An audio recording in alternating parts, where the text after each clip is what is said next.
আজ ছিল কালীগঞ্জ বিধানসভা উপনির্বাচনের ভোট গণনা। ভোট গণনার সময় যত গড়াতে থাকে, তৃণমূল প্রার্থী আলিফা আহমেদ অন্যান্যদের থেকে এগিয়ে যেতে থাকে।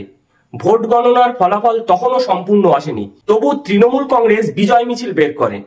এই মিছিল থেকে এক সিপিএম সমর্থকের বাড়ি লক্ষ্য করে ছোড়া হয় বোমা, আর সেই বোমা গিয়ে লাগে চতুর্থ শ্রেণীর ছাত্রী তামান্না খাতুনের গায়ে।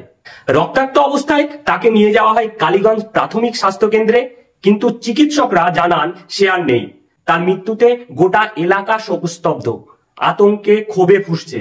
মুখ্যমন্ত্রী মমতা বন্দ্যোপাধ্যায় তার দামাল গুন্ডা ভাইদের কর্মকাণ্ড দেখে দুঃখ প্রকাশ করে টুইট করেছেন, I am shocked and I deeply saddened at the death of young girl.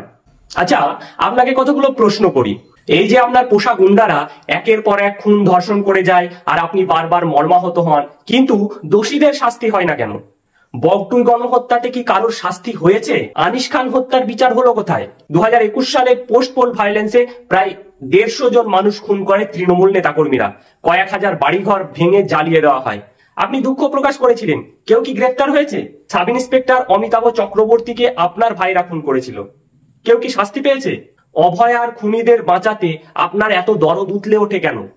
বারবার আপনার দলের লোকেদের বিরুদ্ধে অভিযোগ আর বারবার প্রশাসনের নীরবতা, কার ইচ্ছাতে চলে এগুলো? তাহলে কি এই প্রশাসন শুধুই শোক প্রকাশের মেশিন? এই যে বারবার দৃষ্টান্তমূলক ব্যবস্থা নেওয়ার কথা, এটা কি মানুষকে বোকা বানানো ছাড়া অন্য কিছু? আসলে এই রাজ্যে রাজনৈতিক হিংসা একটা প্যাটার্নে চলছে।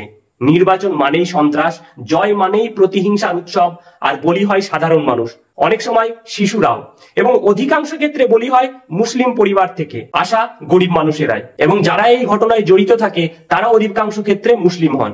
আসলে যাদের জীবন জীবিকা নেই, শিক্ষা নেই, চাকরি নেই, তাদের দলীয় কাজে ব্যবহার করে গুন্ডা বানিয়ে ভোটে জেতার হাতিয়ার করে ছুঁড়ে ফেলে দেওয়া হয়। আজ তামান্না খাতুন বলি হয়েছে, কাল হয়তো আরো অনেক তামান্না মরবে, আর তখনও মুখ্যমন্ত্রী টুইট করবেন, আই এম শকড। মনে রাখবেন, তামান্নার মৃত্যু কোনো দুর্ঘটনা নয়, এটি একটি রাজনৈতিক হিংসার পূর্ব ঘোষিত ফলাফল, যেখানে প্রশাসন নীরব, শাসক দল উৎসব করছে আর শিশু মরছে। আজ তামান্না নেই, কিন্তু তামান্নার প্রশ্নটা আমাদের গলায় আজও তীর হয়ে বিঁধে থাক, আমি কেন মরলাম? কেন আমি ফুটে ওঠার আগেই এই পৃথিবীর বুকে ঝরে পড়লাম?